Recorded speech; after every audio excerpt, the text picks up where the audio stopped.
नमस्कार साथियों, जय हिंद, जय भारत। हम लोग भारतीय संविधान में संशोधन की क्या-क्या प्रक्रियाएँ हैं, उसके बारे में पढ़ रहे हैं और जैसा कि आपको बताया गया कि भारतीय संविधान में कुल 3 तरह से संविधान संशोधन होता है, जिसमें साधारण बहुमत है, विशेष बहुमत है और तीसरा जो प्रकार है, वो है विशेष बहुमत तथा आधे राज्यों का अनुमोदन।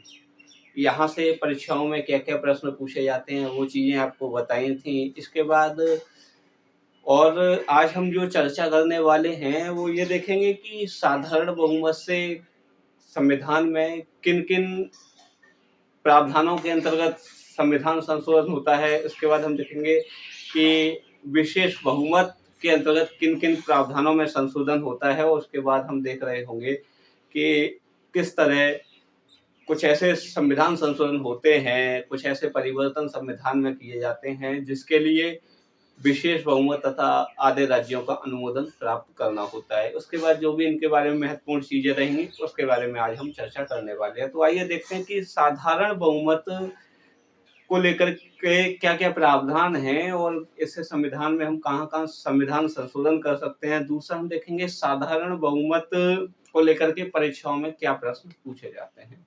आइए चर्चा करते हैं। तो संविधान के निम्न प्रावधानों में संशोधन हेतु सामान्य बहुमत की आवश्यक होता है। संविधान के निम्न प्रावधानों में संशोधन हेतु सामान्य बहुमत आवश्यक होता है। क्या-क्या है? तो बाहरी प्रदेशों को भारत के राज्य क्षेत्र में शामिल करना है।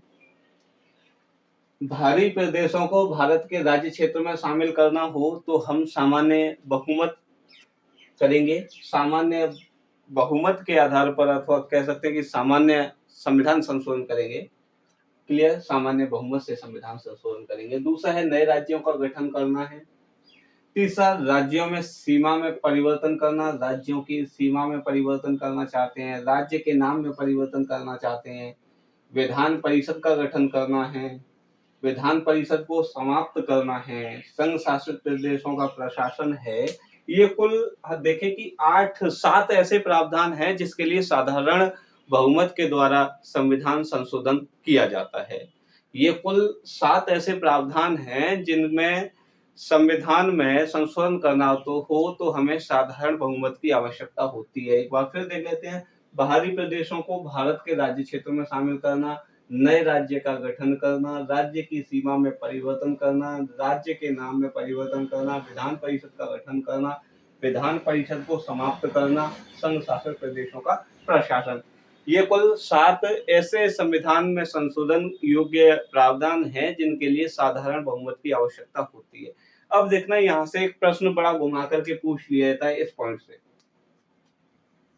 एक तो प्रश्न यही है कि आपको प्रावधान दे देगा और पूछ लेगा कि बताइए इनमें से किनमें साधारण बहुमत से संविधान संशोधन किया जाता है। तो ये जो 7 हैं, इनको दे देगा। फिर ऑप्शन कुछ इस तरह हो सकते हैं कि ए और बी दोनों, ए, बी, सी तीनों इस तरह हो सकते हैं। दूसरा, अगर हल्का प्रश्न बनेगा तो इस तरह बन जाएगा कि बताइए निम्न में से किस प्रावधानों में संविधान संशोधन हेतु सामान्य बहुमत की आवश्यकता होती है। 3 ऑप्शन दे देगा। बाहरी प्रदेशों को भारत के राज्य क्षेत्र में शामिल करना, दूसरा दे देगा नए राज्य का गठन करना, तीसरा दे देगा राज्य की सीमा में परिवर्तन करना, चौथा दे देगा राज्यपाल के निर्वाचक मंडल में संविधान संशोधन करना, या फिर आपसे कह देगा कि राष्ट्रपति के निर्वाचन मंडल में संविधान संशोधन करना। तो वो ऑप्शन आपका गलत हो जाएगा, क्योंकि उसमें संविधान सामान्य बहुमत से संविधान संशोधन नहीं किया जाता है। उसके लिए हमें विशेष बहुमत तथा आधे राज्यों का अनुमोदन चाहिए राष्ट्रपति के निर्वाचक मंडल में। हालांकि ये हम देखने वाले हैं आगे भी।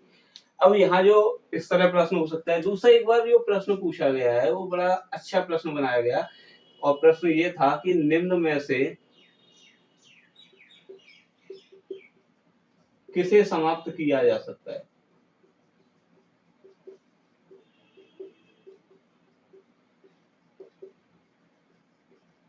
प्रश्न है निम्न में से किसे समाप्त किया जा सकता है। ऑप्शन आपके पास 4 थे। लोकसभा, राज्यसभा, विधानसभा और विधान परिषद। देखिएगा, अब निम्न में से किसे समाप्त किया जा सकता है। चूंकि राज्यसभा स्थायी सदन है तो उसी तरह विधान परिषद को स्थायी सदन कह सकते हैं, क्योंकि ये कभी भंग नहीं होती है। लेकिन अब ये विधानसभा है, क्योंकि विधानसभा और लोकसभा तो भंग होती है और प्रत्येक 5 साल बाद इसके सदस्यों का चुनाव किया जाता है जनता द्वारा। अब यहाँ ये प्रश्न निम्न में से किसे समाप्त किया जा सकता है, तो बड़ा कंफ्यूज कर रहा था। अब यहाँ याद रखना कि विधान परिषद का गठन किसी राज्य में यदि हम विधान परिषद का गठन करना चाह रहे हैं तब भी सामान्य बहुमत की आवश्यकता होगी। विधान परिषद को समाप्त करना चाह रहे हैं और इसके लिए विशेष शब्द का यूज किया गया, उत्सादन, एवोल्यूशन करना चाहते हैं, यानी कि रद्द करना चाहते हैं विधान परिषद को, तब वह भी हम सामान्य बहुमत से कर सकते हैं। यानी कि जो विधान परिषद है उसका गठन भी किया जा सकता है किसी भी राज्य में, उसको समाप्त भी किया जा सकता है किसी भी राज्य में। तो निम्न में से किसे समाप्त किया जा सकता है, तो क्या रहेगा, विधान परिषद आपका राइट आंसर रहेगा। कि निम्न जो भी आपके ऑप्शन है, लोकसभा, राज्यसभा, विधानसभा, विधान परिषद, इसमें से किसे समाप्त किया जा सकता है, तो विधान परिषद को। इस तरह के भी प्रश्न परीक्षाओं में पूछ लिए थे, याद रखिएगा। अब यह महत्वपूर्ण है कि सामान्य बहुमत से संविधान में होने वाले संविधान संशोधनों को संशोधनों के रूप में नहीं गिना जाता है। जैसे हम पढ़ते हैं ना कि 7वां संविधान संशोधन, पहला संविधान संशोधन, 104वां संविधान संशोधन, 42वां संविधान संशोधन, तो उस तरह यदि हम सामान्य बहुमत से संविधान में कोई भी संशोधन करते हैं तो उनको संविधान संशोधन के रूप में नहीं गिना जाता है। एक एग्जाम्पल देता हूं, आपको समझ में आएगा। 113वां संविधान संशोधन विधेयक होता है किसी भी विधि, किसी भी नियम, किसी भी कायदे कानून का प्रारंभिक जो अवस्था होती है वो विधेयक कहलाती है। वह विधेयक पहले संसद के किसी भी सदन में जाता है और वो आपका जो विधेयक है वो लोकसभा में भी जा सकता है, राज्यसभा में भी जा सकता है। राज्य मंडल में देखें तो विधानसभा में भी जा सकता है और विधान परिषद है उस राज्य में तो विधान परिषद में भी पहले जा सकता है। पहले एक सदन में पास हो जाएगा, फिर उसके बाद दूसरे सदन में आएगा, फिर तीसरे चरण में वो राष्ट्रपति के पास जाता है। राष्ट्रपति उस पर अपने हस्ताक्षर कर देंगे और वह लागू हो जाएगा, तब वह विधेयक क्या बन जाता है, अधिनियम बन जाता है। राज्य मंडल के परिदृश्य में देखेंगे तो पहले वो विधेयक विधानसभा में जाएगा और विधान परिषद है तो उसके पास जाएगा, या पहले विधान परिषद के पास जाएगा फिर राज्यसभा के और विधानसभा के पास जाएगा। फिर जब यहाँ दोनों से होकर के गुजर रहा होगा तो अंतिम अवस्था में राज्यपाल के पास हस्ताक्षर करने के लिए जा रहा होता है। क्लियर है, ये होता है अधिनियम। तो 113वां संविधान संशोधन विधेयक वर्ष 2011 में लाया गया। कब लाया गया, वर्ष 2011 में। चूंकि 113वां संविधान संशोधन विधेयक वर्ष 2011 में लाया गया था तो इसके लिए विशेष बहुमत की आवश्यकता पड़ी थी। क्यों, क्योंकि इसके द्वारा 8वीं अनुसूची जो कि भाषा से संबंधित है उसमें उड़िया भाषा का नाम बदलकर उड़ीसा करना प्रारंभ किया गया, यानी कि ऊ को केवल ओ में बदलना है। उसके लिए भी हमें संविधान में संशोधन करना पड़ रहा है, वह भी विशेष बहुमत से करना पड़ रहा है, और वहां 113वां संविधान संशोधन विधेयक था और यह हो गया, लागू भी हुआ और 96वें संविधान संशोधन के रूप में लागू हो गया। क्लियर। एक तरफ यह है कि अगर हम 8वीं अनुसूची में अगर परिवर्तन करना चाह रहे थे तो हमें एक संविधान संशोधन किया गया, जो 96वां संविधान संशोधन था उसके रूप द्वारा 8वीं अनुसूची में उड़िया भाषा का नाम बदलकर ओडिशा किया गया। क्लियर है, ये बात आपको समझ में आई होगी। लेकिन महत्वपूर्ण यहाँ क्या है कि वर्ष 2011 में ही उड़ीसा राज्य का नाम बदलकर ओडिशा किया गया। वर्ष 2011 में उड़ीसा राज्य का नाम बदलकर ओडिशा किया गया, लेकिन ये जो नाम बदला गया था वो किससे किया गया था, सामान्य बहुमत से। इसीलिए हम जब भाषा का नाम बदला गया, उड़िया का ओडिशा किया गया, तो उसे तो हम संविधान संशोधन के रूप में कार्य कर मतलब गिन रहे हैं, काउंट कर रहे हैं। लेकिन जब राज्य का नाम बदल रहे हैं तो उसको हम संविधान संशोधन के रूप में नहीं गिन रहे हैं। इस बात से ये बात क्लियर हो जाती है कि सामान्य बहुमत से संविधान में होने वाले संशोधनों को संविधान संशोधन के रूप में नहीं गिना जाता है। क्लियर है। अब आगे हम देखते हैं कि विशेष बहुमत तथा आधे राज्यों के अनुमोदन से कहां-कहां संविधान में परिवर्तन किया जाए। देख रहे हैं कि संविधान के वे प्रावधान जिनमें संशोधन करने हेतु संसद के विशेष बहुमत तथा आधे राज्यों के विधानमंडल के अनुमोदन आवश्यक होता है। क्लियर। संविधान के निम्न प्रावधानों में संशोधन हेतु संसद के विशेष बहुमत के साथ साथ आधे राज्यों के विधानमंडल का अनुमोदन भी आवश्यक होता है। फिर बता रहा हूं और पहले भी बताया है कि यहाँ आधे राज्यों का विधानमंडल है। अक्सर विद्यार्थी कंफ्यूज होकर के आधे से अधिक राज्य समझ लेते हैं, तो ऐसा संविधान में कहीं भी लिखा हुआ नहीं है, इस बात को याद रखिएगा। तो देखिएगा ऐसे कौन-कौन से संविधान में संशोधन हैं जहां पर परिवर्तन या संविधान संशोधन करने के लिए संसद के विशेष बहुमत और आधे राज्यों के विधानमंडल का अनुमोदन आवश्यक होता है। सबसे पहले राष्ट्रपति का निर्वाचक मंडल, राष्ट्रपति की निर्वाचन विधि, संघ सरकार की कार्यपालिका संबंधी शक्ति, राज्य सरकार की कार्यपालिका संबंधी शक्ति, उच्चतम न्यायालय, उच्च न्यायालय, सातवीं अनुसूची, संघ शासित प्रदेशों हेतु उच्च न्यायालय, संसद में विभिन्न राज्यों का प्रतिनिधित्व, अनुच्छेद 368। ये कुल 10 ऐसे प्रावधान हैं जिन पर यदि हम संविधान में संशोधन करना चाह रहे हैं तो हमें संसद का विशेष बहुमत तथा आधे राज्यों के विधानमंडल का अनुमोदन आवश्यक होगा। ये आपको बता दिया है पहली वीडियो में, पहले पार्ट में, कि राज्य जो विधानमंडल हैं वो संविधान संशोधनों को दो ही काम कर सकते हैं, या तो अनुमोदन दे सकते हैं या अनुमोदन देने से मना कर सकते हैं। क्या नहीं कर सकते हैं राज्य विधानमंडल? तो राज्य विधानमंडल संविधान संशोधन में कोई भी परिवर्तन नहीं कर सकते हैं। क्लियर है? देखिएगा, राष्ट्रपति का निर्वाचन मंडल, राष्ट्रपति की निर्वाचन विधि, संघ सरकार की कार्यपालिका संबंधी शक्तियां, राज्य सरकार की कार्यपालिका संबंधी शक्तियां, उच्चतम न्यायालय, उच्च न्यायालय, 7वीं अनुसूची, संघ शासित प्रदेशों हेतु उच्च न्यायालय। यहाँ देखना संसद में विभिन्न राज्यों का प्रतिनिधित्व, जैसे हम देखें उत्तर प्रदेश, तो उत्तर प्रदेश में अगर हम लोकसभा की बात करें तो सीटों की संख्या 80 है और राज्यसभा की बात करें तो सीटों की संख्या 40 है।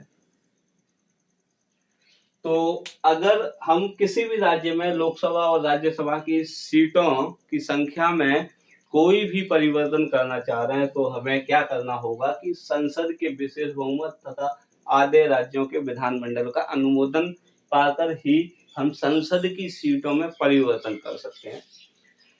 एक उदाहरण दिया है और इस तरह उदाहरण देने का केवल ये मतलब है कि एक तो आपको कंसेप्ट समझ में आए, दूसरा संविधान संशोधन आपको याद हो।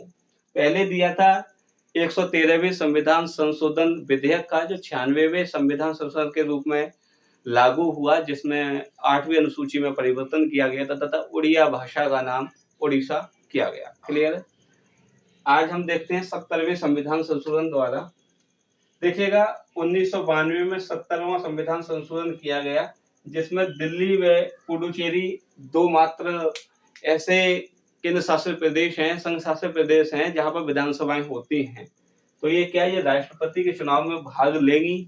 देखिएगा प्रावधान कब कर रहे हैं, लागू कब से हो रहा है और इन्होंने सबसे पहले राष्ट्रपति चुनाव में भाग कब लिया, ये तीनों अलग अलग प्रश्न हैं। जब राष्ट्रपति पढ़ाएंगे तो वहां इस चीज के बारे में विस्तार से चर्चा करेंगे। फिलहाल जो कंसेप्ट है वहां बात करते हैं कि 70वें संविधान संशोधन 1992 द्वारा दिल्ली व पुडुचेरी की विधानसभाओं के सदस्यों को राष्ट्रपति के निर्वाचक मंडल में भाग लेने की अनुमति मिली थी।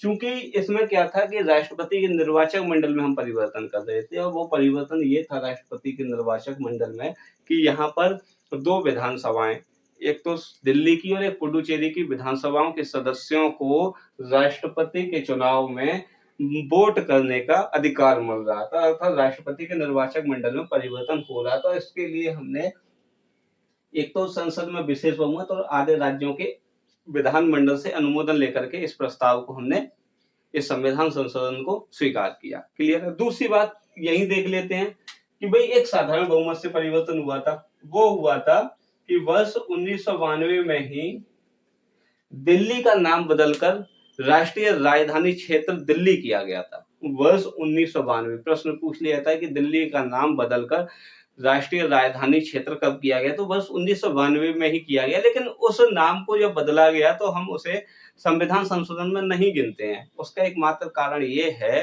कि जो नाम बदला जाता है उसके लिए साधारण बहुमत की आवश्यकता होती है।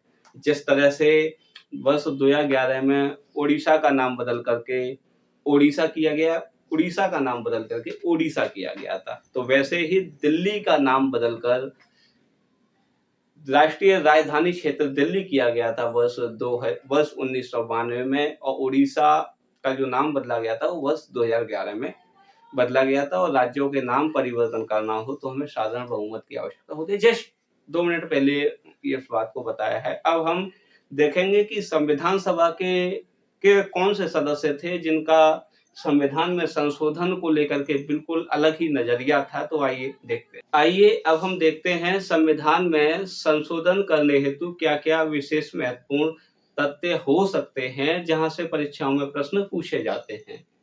संविधान के कुछ प्रावधानों में संशोधन हेतु संसद के विशेष बहुमत के साथ-साथ आधे राज्यों के विधानमंडल के अनुमोदन का प्रावधान इसलिए किया गया क्योंकि 2 कारण थे भाई।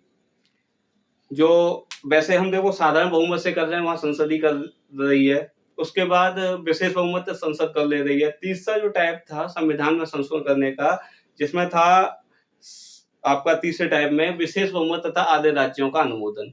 ये आधे राज्यों का अनुमोदन क्यों लिया गया, तो उसके 2 मायने थे। एक तो था कि भारत में संघात्मक शासन है भाई, संघात्मक शासन है तो राज्यों को अधिकार होना चाहिए। दूसरा कि संविधान निर्माता नहीं चाहते थे कि अकेली संघ सरकार अपने बहुमत के बल पर संविधान में संशोधन कर सके।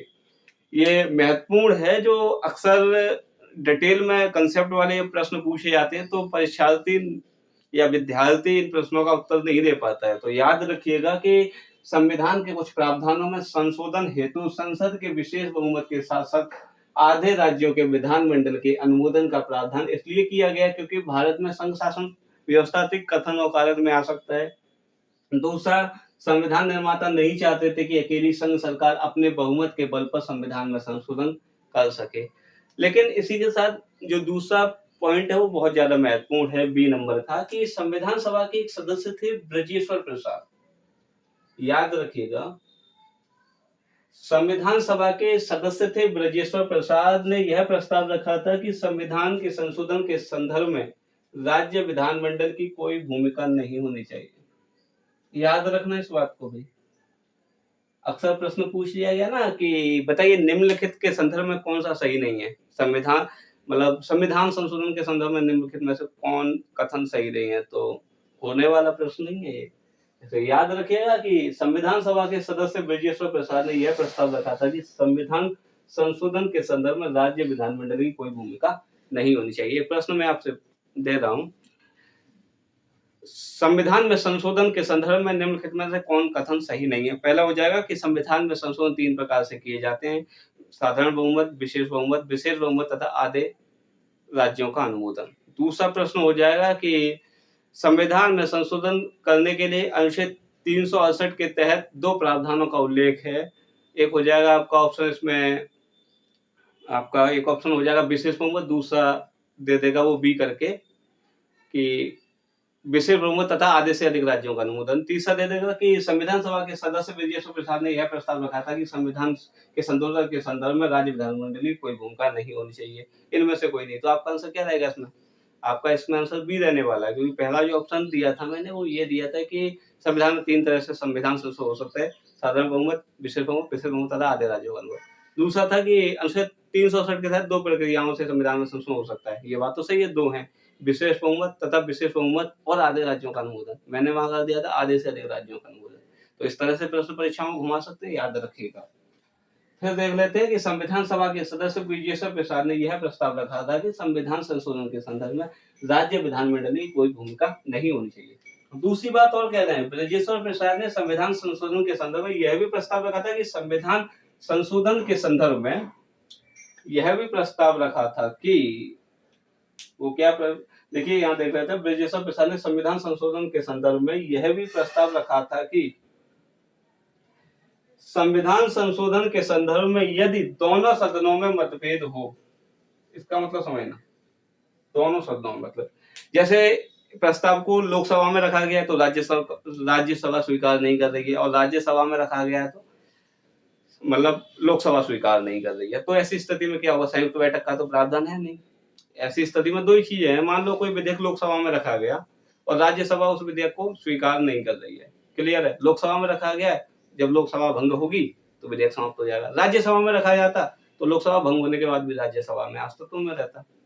देखेंगे ऐसे कौन कौन से हैं, समझिए।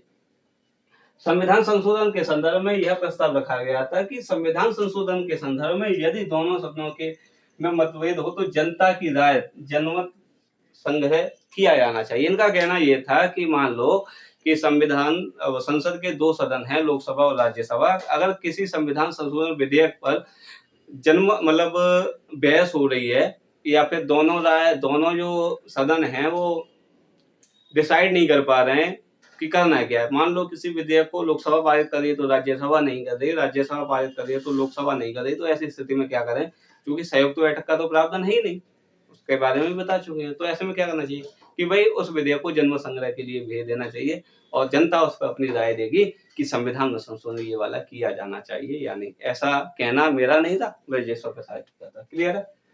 तीसरा पॉइंट है कि 24वें संविधान संशोधन द्वारा वर्ष 1971 में अनुच्छेद 368 के अंतर्गत यह प्रावधान किया गया कि अनुच्छेद 368 की प्रक्रिया, इसका मतलब यहाँ पर अनुच्छेद 368 है कि अनुच्छेद 368 की प्रक्रिया से पारित संविधान संशोधन विधेयकों को राष्ट्रपति अनिवार्य रूप से अपनी स्वीकृति देंगे। तो याद रखना, यहाँ भी पिन पॉइंट 3 प्रश्न है इसमें कि भाई 368 के अंतर्गत यह प्रावधान किस संविधान संशोधन द्वारा किया गया कि 368 की प्रक्रिया से पारित संविधान संशोधन विधेयकों को राष्ट्रपति अनिवार्य रूप से स्वीकृति देंगे, 42वें संविधान संशोधन। दूसरा यहाँ पर प्रश्न यह हो सकता है कि ये लिख दिया जाए कि सभी प्रकार के संविधान संशोधन विधेयकों को राष्ट्रपति अनिवार्य रूप से स्वीकृति देंगे, तो भाई ये गलत है, सभी का नहीं है, केवल यहाँ पर कौन से हैं, वे संविधान संशोधन जिनमें परिवर्तन अनुच्छेद 368 के आधार पर किया था, अर्थात जिनमें विशेष बहुमत या विशेष बहुमत तथा आधे राज्यों के अनुमोदन से जिन संविधान संशोधन विधेयकों पर जिस पर मतलब ये है कि यहाँ कहने का मतलब ये था कि इस प्रक्रिया का मतलब है कि संविधान संशोधन 368 के आधार पर जो भी परिवर्तन किए जाएंगे उन वहां राष्ट्रपति अनिवार्य रूप से अपनी स्वीकृति देंगे। विशेष बात यह है कि सभी प्रकार के संविधान संशोधनों का यहाँ उल्लेख नहीं है, क्लियर कट कहा गया है कि 368 के आधार पर जो भी संविधान संशोधक विधेयक होंगे उन पर राष्ट्रपति अपनी स्वीकृति देंगे। ऐसा प्रावधान 24वें संविधान संशोधन द्वारा वर्ष 1971 में किया गया। कौन कौन से हैं, तो एक तो वो है कि जहां पर विशेष बहुमत के आधार पर आप संविधान में संशोधन कर रहे हैं, दूसरा विशेष बहुमत तथा आधे राज्यों का अनुमोदन। अगर इन दो आधारों पर कोई भी संविधान संशोधन विधेयक राष्ट्रपति के पास जाता है तो उन विधेयकों पर राष्ट्रपति अपनी अनिवार्य स्वीकृति देंगे ही देंगे। ऐसा प्रावधान 24वें संविधान संशोधन द्वारा संशोधन के संदर्भ में और क्या विशेष बातें उनको देखते हैं कि अनुच्छेद 368 की प्रक्रिया से पारित संविधान संशोधन विधेयकों को राष्ट्रपति ना तो स्वीकृति देने से इनकार कर सकते हैं और ना ही पुनः विचार हेतु भेज सकते हैं। ऐसा कब किया गया, तो 24वें संविधान संशोधन द्वारा वर्ष 1971 में एक प्रावधान किया गया कि अनुच्छेद 368 के तहत होने वाले संविधान संशोधन विधेयकों पर राष्ट्रपति अपनी स्वीकृति अनिवार्य रूप से देंगे। कौन से विधेयक हैं, तो ध्यान रखें अनुच्छेद 368, क्लियर है, के तहत होने वाले जो भी संविधान संशोधन है। आगे यहाँ देखते हैं अनुच्छेद 368 में क्या है, तो भाई 3 बातें हैं इसमें। संविधान संशोधन की शक्ति संसद में निहित है। संविधान में संशोधन 2 प्रकार से, एक तो विशेष बहुमत और दूसरा है विशेष बहुमत तथा आधे राज्यों का अनुमोदन। तीसरा है कि राष्ट्रपति द्वारा संविधान संशोधन विधेयकों को स्वीकृति दिया जाना, क्लियर है। आगे देखिएगा संविधान संशोधन के संदर्भ में क्या क्या माननीय सर्वोच्च न्यायालय के निर्णय रहे हैं, इनके बारे में भी चर्चा करते हैं। तो याद रखिएगा गोलकनाथ बनाम पंजाब राज्य, गोलकनाथ बनाम पंजाब राज्य 1967 का ये मामला है कि मामले में 11 न्यायाधीशों की संविधान पीठ का गठन किया गया। सर्वोच्च न्यायालय के तत्कालीन मुख्य न्यायाधीश के सुब्बा राव क्या नाम है, के सुब्बा राव इस संविधान सभा के अध्यक्ष थे। गोलकगंज बाद में निम्न निर्णय दिया गया। क्या दिया गया कि सामान्य विधि एवं संविधान संशोधन की विधि में कोई अंतर नहीं है। सामान्य विधि यानी कि संसद जो भी कानून बनाती है उसके बारे में है, और संविधान संशोधन तो है ही कि सामान्य विधि एवं संविधान संशोधन विधि में कोई अंतर नहीं है। ये कब कहा गया है, तो ये कहा गया सुप्रीम कोर्ट द्वारा गोलकनाथ बनाम पंजाब राज्य में। दूसरा कहा गया था इसमें कि संसद मौलिक अधिकारों में संशोधन नहीं कर सकती है। तीसरी बात ये थी कि यह जो भी बात है, यह निर्णय पूर्व तिथि से लागू नहीं होकर इस निर्णय के बाद वाली विधियों पर लागू होंगे। क्लियर है। और यहाँ महत्वपूर्ण यह है कि जब ये प्रावधान किया गया तो इस प्रावधान को यानी कि जो निर्णय सुप्रीम कोर्ट ने 1967 में गोलकनाथ बनाम पंजाब राज्य के मामले में दिया था, इस निर्णय को प्रभावहीन करने के लिए भारतीय संविधान की संसद 24वां संविधान संशोधन करती है। 1971 में ये गोलकनाथ बनाम पंजाब राज्य 1967 मामला था। इसमें सुप्रीम कोर्ट ने जो भी निर्णय दिया, उस निर्णय का प्रभाव समाप्त करने के लिए भारतीय जो संसद थी वो 24वां संविधान संशोधन 1971 में करती है, जिसके द्वारा अनुच्छेद 14 अभी हमने पढ़ा नहीं है, अनुच्छेद 14 पढ़ेंगे। उसमें एक नई धारा अनुच्छेद 14(4) शामिल की गई, जिसमें ये प्रावधान किया गया कि संविधान में किए जाने वाले संशोधन, या ये कह सकते हैं कि अनुच्छेद 368 के तहत किए जाने वाले संविधान संशोधन अनुच्छेद 14 के अंतर्गत विधि शब्द की परिभाषा में शामिल नहीं है। और दूसरा परिवर्तन अनुच्छेद 368 में किया गया था, जिसमें यह लिखा गया कि 368 के तहत किए जाने वाले संविधान संशोधनों को राष्ट्रपति अनिवार्य रूप से अपनी स्वीकृति देंगे। कहने का मतलब है कि इस निर्णय का प्रभाव समाप्त करने के लिए 24वां संविधान संशोधन 1971 में किया गया, जिसके द्वारा अनुच्छेद 14(4) एक नई धारा जोड़ी गई अनुच्छेद 14 में, जिसमें यह प्रावधान किया गया कि अनुच्छेद 368 के तहत किए जाने वाले संविधान संशोधन विधि शब्द की परिभाषा में शामिल नहीं है। और दूसरा यहाँ पर अनुच्छेद 368, जिसमें यह कहा गया कि अनुच्छेद 368 के आधार पर होने वाले संविधान संशोधनों को राष्ट्रपति अनिवार्य रूप से अपनी स्वीकृति देंगे। हालांकि इसके बारे में हम विस्तार से अगली वीडियो में चर्चा करेंगे कि कैसे आधारभूत संरचना का कंसेप्ट आया और क्या क्या सुप्रीम कोर्ट के निर्णय रहे हैं। निश्चिंत रहिए आप कि संविधान संशोधन आपको बिल्कुल पूरा तरह से रटा दिया जाएगा, बिल्कुल कंसेप्ट क्लियर होंगे। उसके बाद हम राज्य पुनर्गठन आयोग को पढ़ेंगे, फिर मौलिक अधिकार पढ़ेंगे। बहुत मजा आने वाला है, बने रहिए साथ। जय हिंद, जय भारत।